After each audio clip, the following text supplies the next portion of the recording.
Good morning, Sri Lanka. In case you just tuned in, we are just getting into the topic of IT security. And our guest is Lasanta Priyankar. Good morning, sorry. Alright, so we were just getting into if there is a possibility of a one-stop solution for IT security. Is there just one thing that you can do and everything will be fine? Well, I'm going to have to disappoint you. There's no such solution. No. Darn it. But there are steps you can follow. Yeah. My first advice would be to have your software up to date. Okay. Like usually, 50% of us just look at the notification we get on the right side of the screen saying, yeah, there are some updates available. What would you want to do? Just ignore that. There is a reason those software vendors release those updates. Yeah. Because after they send us the software, they realize, like in different stages, when they realize they have made mistakes, they are correcting those mistakes. Those are that's updates. Okay. There you go. Right. So if you are not updating, installing those updates, which means we are still vulnerable to those problems. So thing is, when they usually release an update, it becomes a public knowledge. Right.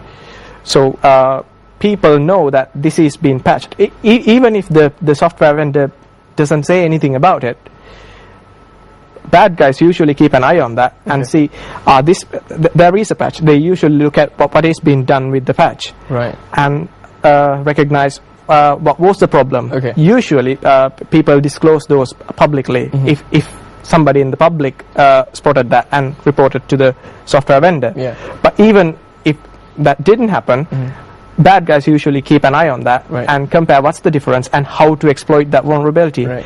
And if they find you are not been installing your updates, like they can't just do a Google search or something like that, but in a chance of like they are, but however connecting to available networks, IPs, let's say, it's a form of identifying your device on the internet. Right. So IP address. Yes, those ones. Okay. They try to connect to it and scan it for known vulnerabilities. Okay. If they find a known vulnerability, then they have the opportunity to use your device as one of their own to satisfy their evil intentions. I like the way you put it, evil intentions. Well, it is kind of wrong, obviously, to do it. But I'm guessing this has a lot to do with education-wise. Like, you have to educate yourself if you wanted to know what the real risks are. So how would I get along with getting this type of information and educating myself? That's the biggest problem we have. Because any advice I might give you today might not be valuable in 2 years' time. So if you are really interested in keeping yourself secure, it's not one can do by him or herself. If you are working for an organization, it's part of the organization's duty to educate their computer users to keep their computers securely without letting it to be compromised by a third party. Right. So keeping up to date with what threats are out there is the way forward. Apart from keeping your software up to date and installing patches, have a virus guard, and turn on your firewall, and those are the standard steps you can take. But they will protect you only to a certain extent. Right. The user education is the most important part. Right. So apart from having everything up to date and secure, you have to know what threats out there, what scams happening these days. Right. So if you know that, when you get an email saying that your unknown relative who's been living in the Africa for the last 10 years, who don't have anybody to pass his wealth into, you happen to be related to that person, please click on that link and give us the bank details to sort things out. You know it's a scam. Right. So when you know what's happening out there, when you get an email like that, you know, no, this is not true. So you know to stay away from stuff like that. Right. Okay, that's interesting. All right, so if you were a high-level IT consultant, like learning about these, I don't know, securities, processes, and also aren't you like becoming a hacker in a sense? Wouldn't you know the same things that a hacker does? But this is one of the biggest misconceptions people have. Okay. They think, if you know stuff, you can go around hacking other people, and it's like becoming a criminal. Okay. Thing is, criminals eventually get caught. Yeah.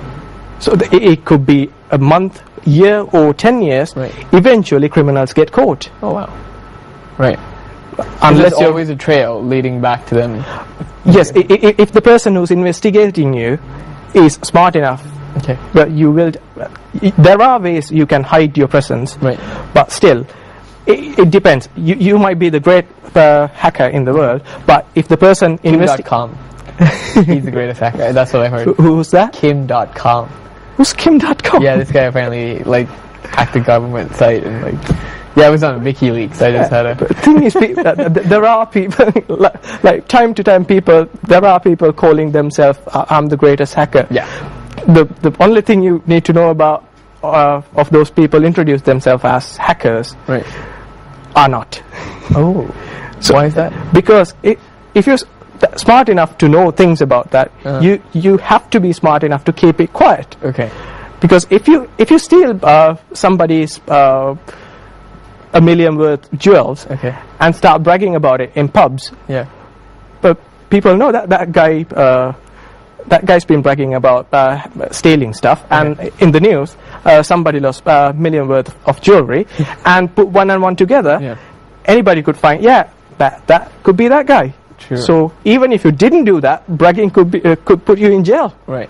So what you're saying is, if I wanted to, the services of a hacker is used, though, if I'm correct. Because they also use it like to make their, like for example, anti-software people that make these, they pretty much hire hackers to kind of hack their softwares, right? And say, okay, is it really hackable? Yes, that is. When you say hacker, this is a term widely misused by media. Okay.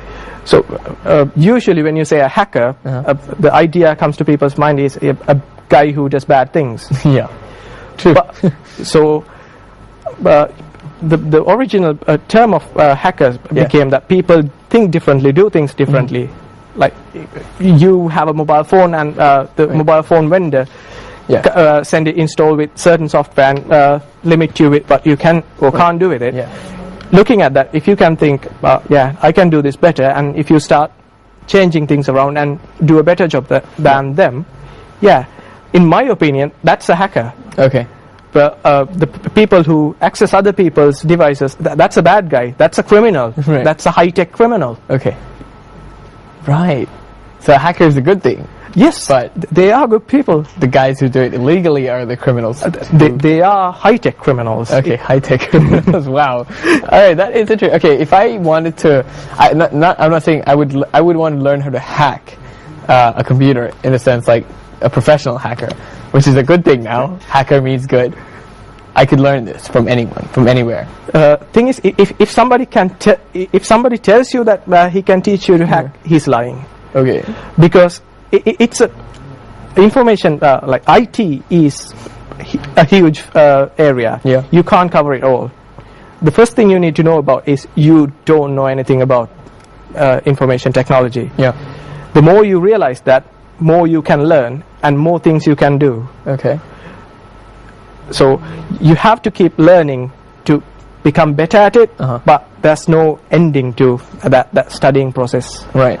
So you're telling me like these guys who pretty much hacked in through some of the biggest sites, like the guy, what's his name? The guy that did the WikiLeaks site, the dude with the Julian Assange, or the other one, that guy. Well, you're saying that these guys are criminals because they hacked into. Thing is, media has changed what they've been trying to do.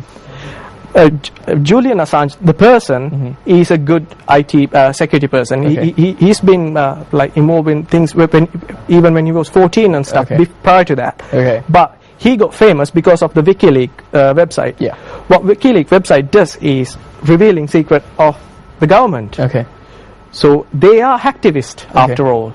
They are doing their hacking to influence somebody else. Yeah. That is bad. Okay. In anybody. So people might argue, they are doing a good thing revealing the bad things done by the government. Yeah.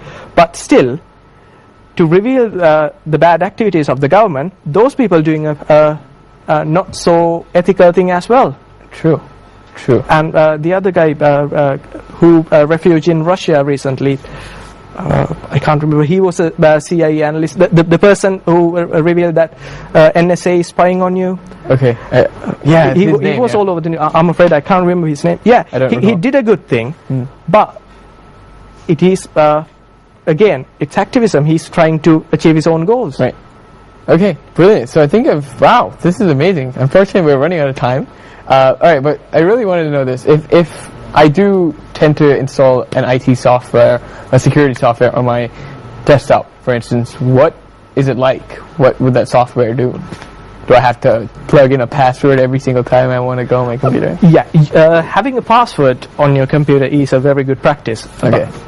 I would say passphrase than a password. Okay. Like make it something very long. That people advise you to have a uppercase, alphanumeric, and all that complicated numbers. It's even for me, it's hard to remember. Yeah. So it's a good thing to have a really long sentence, like favorite your favorite song's first line, or favorite quote from your author. Okay. Your favorite author. Right. Something like that would be much more secure than having to remember that, because you can't remember that, you write it down somewhere, right. And when you lose it, somebody else found that, but there's another security risk. Right. True. So you have to have passwords. Passwords are important. It's a great practice. Yes. So that's a quick tip. Thank you for that. Thank you so much. All right, so Lasantha, thank you for being here on the show. Unfortunately, we are out of time. But we'd definitely love to have you back and get more information about IT security. I'm more than happy to. Thank you very much for having me. All right, thank you. On that note, we go into a quick commercial break here on Good Morning Sri Lanka. If you want to find out more information about this segment, you can email us at mtvsports@maharaja.ok. We'll be right back after this commercial break.